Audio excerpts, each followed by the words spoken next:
गोजोन्थों must welcome बेक नोंथांमोन गासैखौबो आंनि गोसो गोरबोजों बरायनानै लाग्रोनाय थाबाय। दिनैहाय आङो नोंथांमोननि गेजेरावहाय फंनैसो बेखौनो लाबोनो सानदों। दिनैहाय बिर जोहोलाव एक्स एनडिएफबि सारमोननि हियारिंआ माब्ला जाफिनखो बेखौ आं नोंथांमोननि गेजेरावहाय फोरमायगोन आरो आब' अनजालि दैमारिनि फट'खौ आं दिनै मानो लाबोनाय जाखो बेनि फंनैसो जोङो सावरायगोन। आरो दिनैहाय जोङो माखासे स्टाडि खालामनानै नायोब्ला जोङो नुनो मोनो सोरनि जाहोनावहाय दिनै एनडिएफबिफोरनि केसखौहाय दिनैहाय मानो पेन्डिं खालामबाय थाखो मानो फावसबाय थाखो आरो बिथांमोननि जिउजों सोर गेलेखो जोङो बेखौ स्टाडि खालामनानै जोङो नुहुरो रायजो राजाफोर।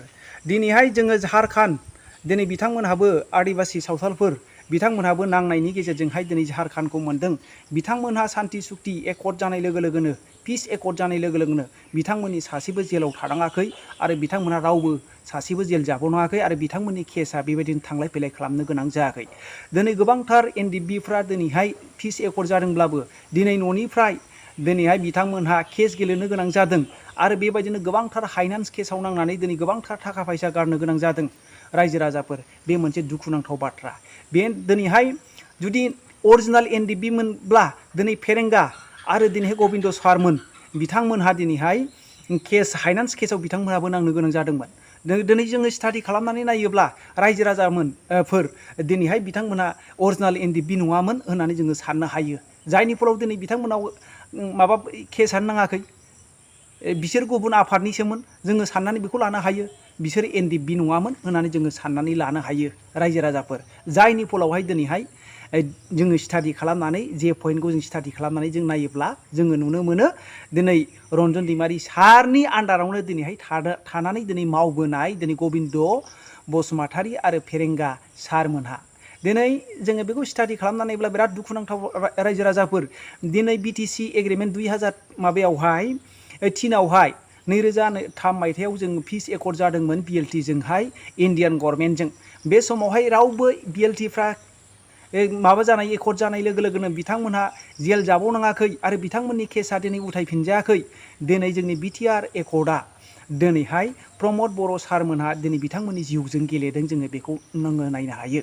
जाय दिनैहाय बै समाव रोङाब्लाबो बे समाव हाग्रामा महिलारि सारमोनहा दिनै राजनितिकनि जेबो माबाफोरखौ बांद्राय बिथांमोनहा एक्सपिरियेन्स गैयामोन।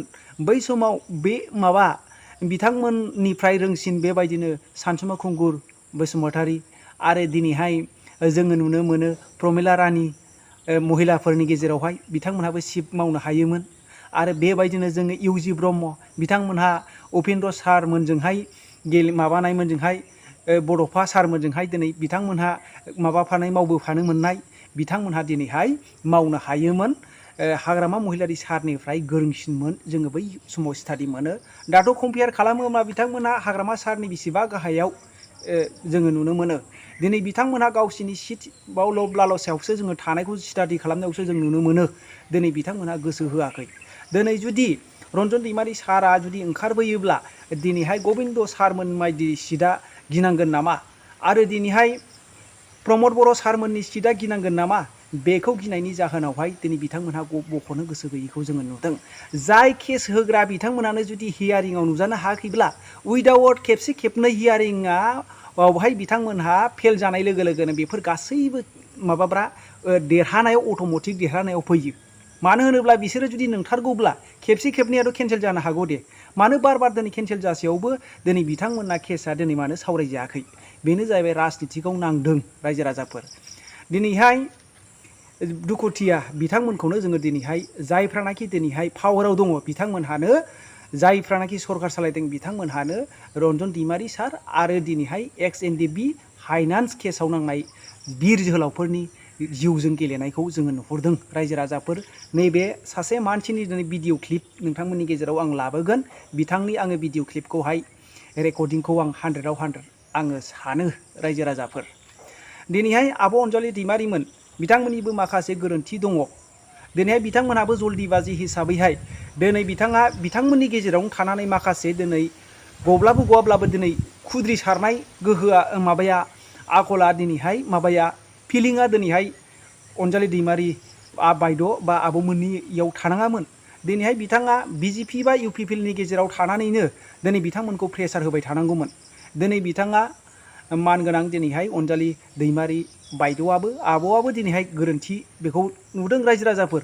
दिनै बिदाया जेलाव दङ आरो जायहानाखि पावाराव थानाय बिसोरजों थानानै दिनै आब' अनजालि दैमारिया बिजेपि हान्जाजों थानानै दिनैहाय बेखौहाय प्रेसार खालामनानै बिथाङाबो जुदि प्रेसार खालामोब्ला दिनै गखांसिगौ होननानै आङो सानो। दिनै आब' अनजालि दैमारिनिबो माखासे गोरोन्थि दङ रायजो राजाफोर। दिनैहाय पावाराव गैया रायजो राजाफोर। दिनै हाग्रामा महिलारि सारा दिनै बिथांजोंनो फैथ'नाङामोन रायजो राजाफोर। दिनैहाय बिथांमोनहा माखासे साननो हास्लाबियाव बे जिनिसखौ मावनानै लादों होननानै आङो सानो। नोंथांमोनहा कमेन्ट खालामहरनायनि गेजेरजों बुंहर अनजालि दैमारि आब'नि मावनाया गोरोन्थि जादों ना मोजां जादों। दिनैहाय आंनिब्लाथ' आब' अनजालि दैमारिया गोरोन्थि मावदों। UPPL नङाबा बिजेपि हान्जायावनो दिनैहाय थानो गोनांमोन। बेयाव प्रेसार होनानै बिथाङा दिनैहाय माखासे खामानिफोरखौ मावनो हायोमोन। दिनै एगेन्स्टआव थानानै दिनैहाय माखासे खामानिफोरखौहाय डाइरेक्टलि फेस टु फेस रायलायनो हाया बियो।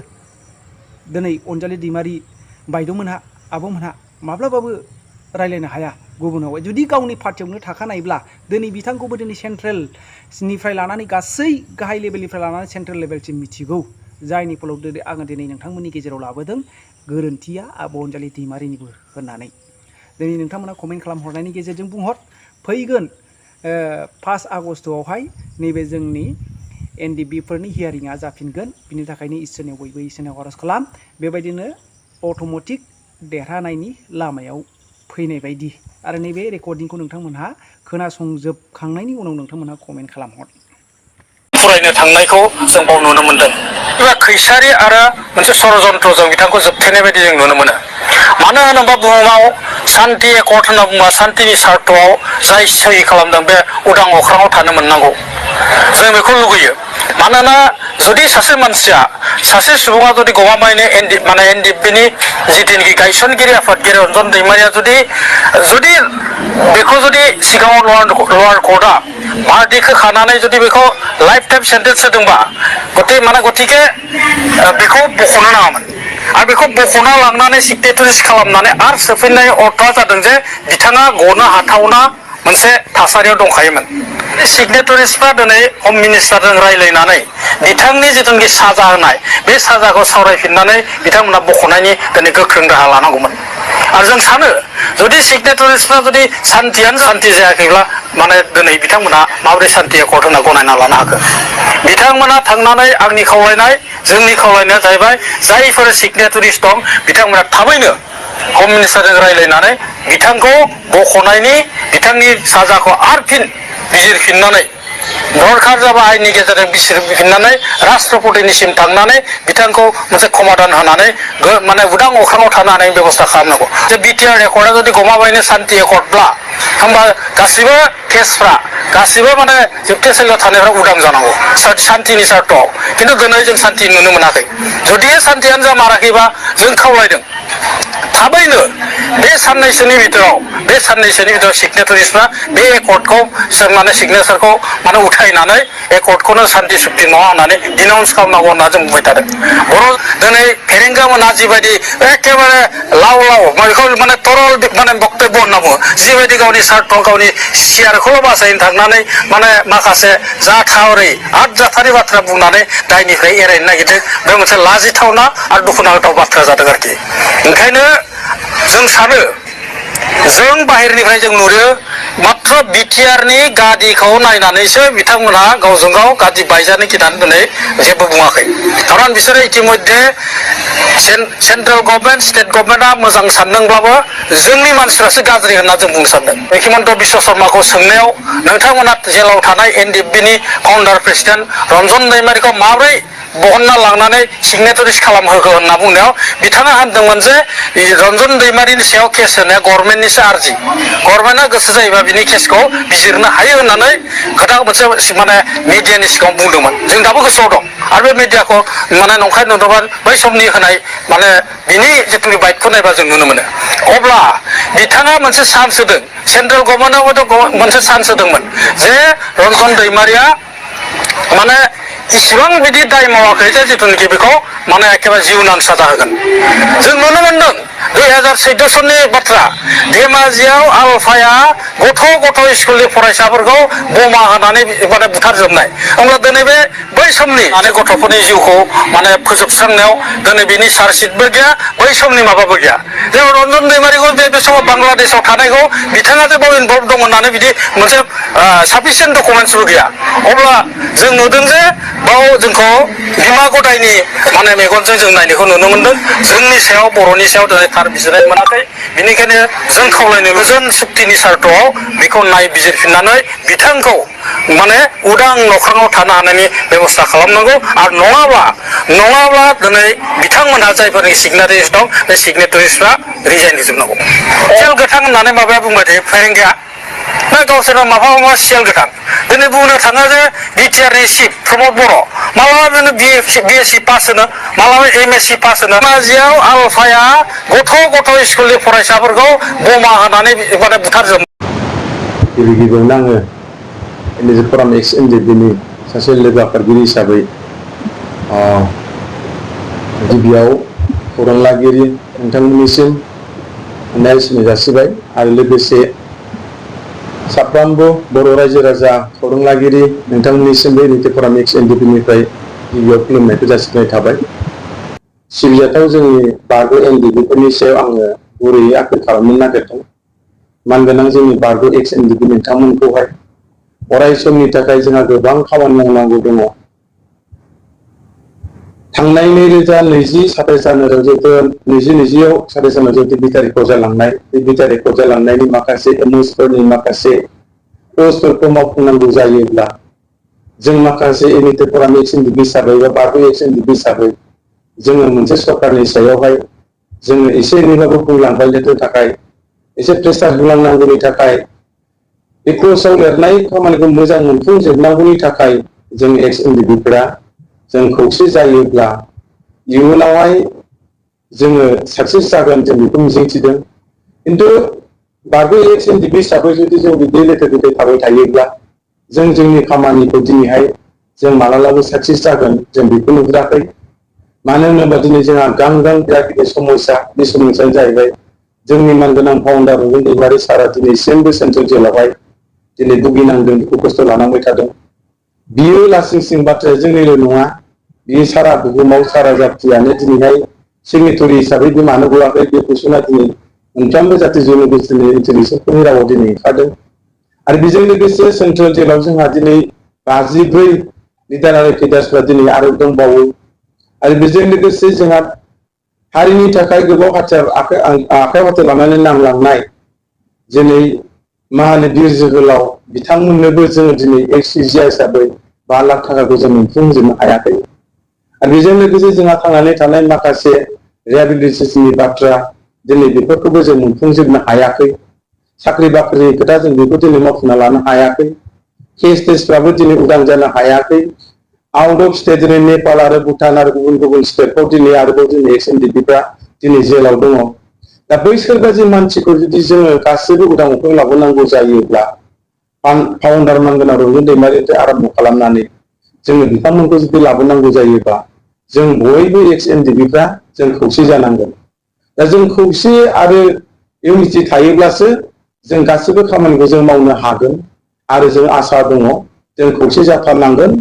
आरो खौसे जायोब्ला जों इयुनाव जों मा मावनो लादों हयथ' बे खामानियाबो जाफुंगोन। जोंनि गासैबो आद्रा खामानि बेफोरखौबो जोङो फुलफिल खालामना होनो हागोन बेखिनिखौ मिजिंथिदों। बेनिखायनो जोंनि दानि मा होनो सरकाराव थानाय इएमनिफ्राय लानानै एमएलएनिफ्राय लानानै आरो एमसिनिफ्राय लानानै आरो जेसेबां सिनियर बारग' दैदेनगिरिफोर दोङो, बारग' कमरेडसफोर दोङो, दिनै बिथांमोनखौ आं दिनै नैबे ससियेल मिडियानि गेजेरजों खावलायदों अननानै बयबो गावनि लोगो कमरेडसफोरखौ उदां अख्राङाव लाबोनांगौनि थाखाय आरो सेन्ट्रेल जेलनिफ्राय उदां अख्राङाव लाबोनांगौनि थाखाय जेलफोरनिफ्राय बारग'नांगौनि थाखाय जों खौसे जानांगोन। जों खौसे जायाब्ला जों आरो इयुनाव खस्थ' जालांबाय थागोन। बेखौ जों नोजोर बोनानै एनडिएफबि एक्स एनडिएफबिनिफ्राय जों दिनै बार जोङो माथो होबाय थादों। दिनै जों खोथा बुंबाय थादों। जोंनि सार्थ'आ दिनै एक्स एनडिएफबि हिसाबै बा एनडिएफबि हिसाबै गाव गावखौ फोथांनायनि थाखाय जों दिनै इउनिटि फरामखौ जों दायाखै। इउनिटि फराम हिसाबै जों बेखौनो दादों, जों नोजोर बोदों जे इयुनाव जोंनि बिटिआर एकर्डनि एमअएसफोरखौ मावफुंनो थाखाय मोनफुंनो थाखाय जों मोनसे प्रेसार ग्रुप हिसाबैसो जों दिनै बेखौ दाना लादों। प्रेसार ग्रुप हिसाबैबो जों सोरबा सरकारनि एगेन्स्टआव थांनानै बाथ्राखौ जों बुंनो नागिराखै। जिखुनु समाव सुबिदा उसुबिदा मोनसे टिमखौ लानानै जों हाबनानै शेयार खालामनो थाखायसो जों बेखौ दादों। बेवहाय सोरबा सरकारफ्राबो जोंखौ उल्था जाहाथे नेगेटिभ साननानै जोंखौ भुल लाया, बेखिनिखौ दिनै जोङो बे ससियेल मिडियाजों खावलायबाय। बेनिखायनो आं दिनै जोबथारनायाव खावलायनो सानदों, बे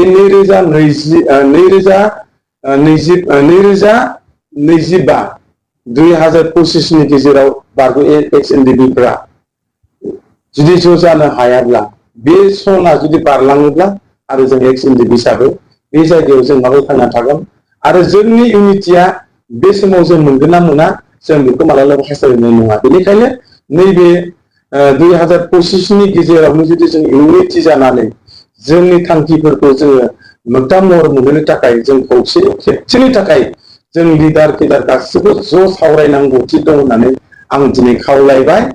प्लिज अननानै इउनिटि फराम एक्स एनडिबिनिफ्राय आं सासे लोगो आफादगिरि हिसाबै जोंनि गासैबो बारग' एक्स एनडिबिखौ खेबसेनि थाखाय जोङो ज' जिरायनानै जोङो मोजां गाज्रि सावरायनो हागोन नामा, बेखौ आं दिनै बे ससियेल मिडियानि गेजेरजों फोरमायहरनाय थाबाय। बिटिआर गोदान गोरोबथानि उनावहाय बिसायख'थि जाना थांनायनि उनावहाय बारग' एनडिबिनि दैदेनगिरिफ्राबो दिनै बिटिसि खुंथायाव थानायावहाय 4 एमसिएलएफोर दङ। दा बिथांमोना सरकारजों थाजासेयावबो बिटिआर गोरोबथानि एमओएसफोरा दिनैसिम मावफुंजायाखै। दा बियो बिटिसि सरकारा बायनो थाखाय बोसोरसेल' दंसै गेजेराव। दा बेनि गेजेराव जुदि बेफोर मावफुंजायाब्ला एक्स एनडिबि इउनाइटेड फराम हिसाबै फैगौ 2024 माने बिटिसि इलेक्सनाव बाहागो लागोन नामा?